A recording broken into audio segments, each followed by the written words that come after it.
Rainfall Between Classes. The first bell. In early spring, Los Angeles isn't really known for rain. However, that particular morning, a light drizzle hung over the city, softening the sharp edges of the palm trees and the Hollywood hills that rose in the distance. Students at Lincoln High School hurried through the main entrance, shaking the raindrops from their hooded sweatshirts. Among them was Emily Tran, a quiet girl who always kept her sketchbook tucked close to her, as if it held a very delicate secret. She was most comfortable in empty hallways, on empty benches, and listening to the soft scratching sound of pencils on paper. Emily was practically invisible to most of her classmates, maybe with the exception of a few teachers who appreciated her neat handwriting and her essays, which always earned a solid A-. She settled into her usual spot by the window in the back of the homeroom. That's where she first noticed Ava Martinez. Ava was like a burst of sunshine in sneakers. She was all loud laughter, a high ponytail bouncing as she walked, and bracelets that jingled with every move she made. She had just transferred from San Diego a couple of weeks earlier, and somehow already knew everyone's name, including Emily's. "Hey, you're Emily, right? Do you mind if I sit here?" Emily hesitated for a moment, then simply nodded. Ava took the seat, bringing with her a faint scent of oranges and rain. As the rain began to weave silver patterns on the glass, Emily felt something begin to stir inside her, something like curiosity, or maybe even a sense of gravity, pulling her in. "Team up." Mr. Roberts, the English teacher, announced that they would be working in pairs for a literature project. Fate, or perhaps just the luck of alphabetical order, teamed Emily Tran up with Ava Martinez. Ava grinned. "Looks like we're stuck with each other, partner." Emily nodded, gripping her pen a little tighter than necessary. "Yeah, I guess so." They decided to meet after school in the library. Emily got right to work, opening her notebook, while Ava sprawled out in the chair, tapping her pencil like it was a drum. "So, what book should we choose? Something super sad? Or something a little more fun?" Emily's voice was barely audible. "Maybe The Catcher in the Rye? It's about feeling like you don't really belong." Ava tilted her head slightly. "You like stories like that, huh?" Emily shrugged, almost imperceptibly. "Maybe because I can relate." For the first time since they sat down, Ava stopped tapping her pencil. She leaned forward, her gaze intent. "Then let's go with that one." That afternoon, the two of them stayed in the library until the janitor signaled that it was time to leave by flicking the lights on and off a couple of times. When they finally made their way outside, the rain had started up again, soft, gentle, and misty. Ava immediately offered Emily her jacket. Emily initially declined, but Ava casually draped it over her shoulders anyway. "You'll catch a cold," she said matter-of-factly. Emily didn't say anything in response, but later that night, she found herself sketching Ava's bright smile next to the words "you'll catch a cold" between classes. Over the next few weeks, the project became a convenient excuse for them to spend time together. They would study together during lunch breaks, create and exchange playlists of their favorite songs, and even share fries under the bleachers during P.E. Ava was always talking about everything that came to mind: her mom's small cafe, her annoying little brother, and her big dreams of becoming a professional photographer. Emily mostly just listened, occasionally sketching in her notebook while Ava talked. "You're always drawing," Ava teased one afternoon. "What exactly is in that book of yours?" Emily quickly snapped the sketchbook closed. "It's nothing important, really." Ava grinned mischievously.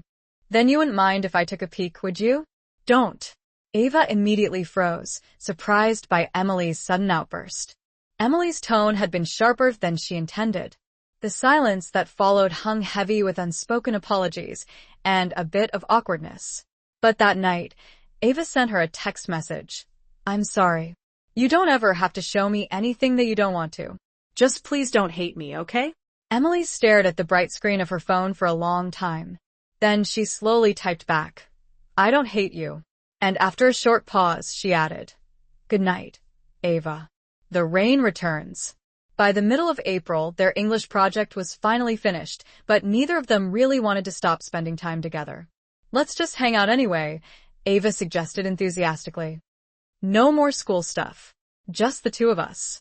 They started going to the farmer's market on Sunday mornings and made trips to the Griffith Observatory after school. Ava would take photos of the city skyline while Emily sketched the same view from below. One evening, dark, ominous clouds started rolling in over Los Angeles again. The rain began as just a faint whisper, but quickly grew into a full-blown downpour. Perfect timing, Ava laughed, pulling Emily under the protective awning of a nearby cafe. They ended up standing close together, maybe a little too close for two girls who were just friends. Ava turned to look at Emily's face, noticing the tiny droplets of water glistening on her eyelashes. "You look different in the rain." Emily's voice was barely a whisper. "Different how?" "Like the whole world goes quiet, just to watch you." Emily quickly turned away, her cheeks flushed. But when she finally glanced back, Ava was still looking at her, with that same intense, reckless warmth that always seemed to make Emily's heart ache in her chest. The notebook. About a week later, Ava finally worked up the courage to peek inside Emily's sketchbook while Emily had stepped away to buy lunch in the cafeteria. Inside, she found pages filled with drawings of rain, windows, and a girl with a ponytail. Each and every drawing of Ava seemed so full of life, like capturing light in motion. When Emily returned to the table, she froze, immediately realizing what had happened. Ava's voice was barely audible. "These aren't about me?" Emily felt a sudden urge to run away and hide, but her feet seemed to be stuck to the floor. "I draw what I see," she said softly, avoiding eye contact. Ava took a step closer. "And what exactly do you see?" Emily's throat suddenly felt tight. "You." Everywhere. The loud noise of the cafeteria seemed to fade into the background. The only sound she could hear was the rain gently tapping against the windows again. Ava didn't say anything for a moment. Instead, she reached out and softly brushed a stray strand of hair away from Emily's face. The touch lingered just long enough to feel significant. Then she whispered, "Me too." The rumor.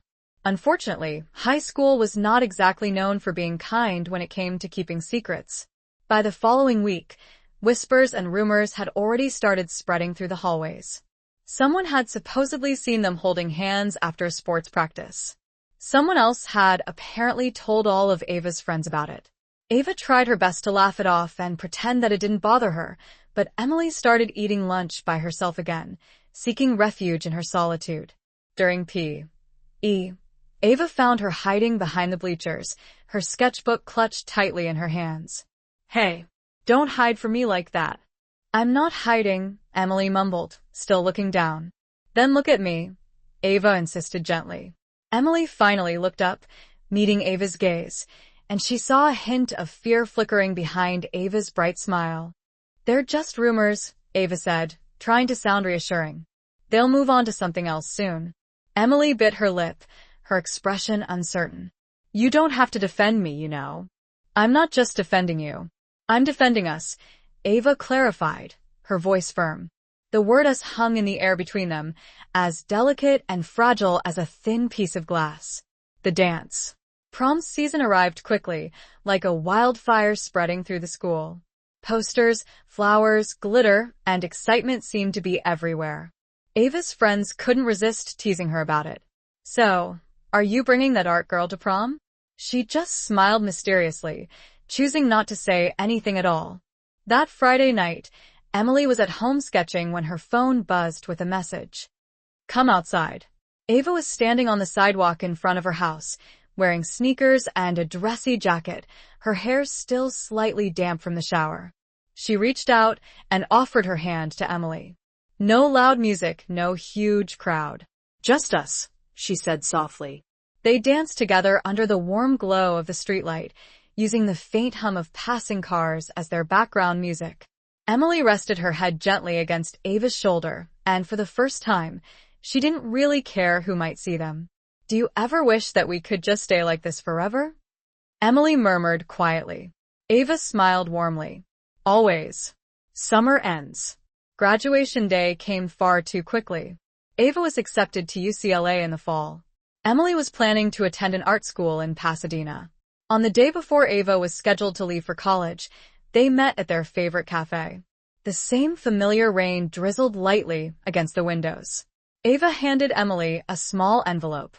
Inside, Emily found a printed photograph, a picture of the two of them at Griffith Park, bathed in the golden sunlight. "I developed it myself," Ava explained. "So, you don't forget me." Emily's eyes began to shimmer with unshed tears. "How could I ever forget you?" Ava leaned in closer, her voice barely a whisper. "Then don't." Their kiss was brief, hesitant, and trembling, like the very first drop of rain just before a storm.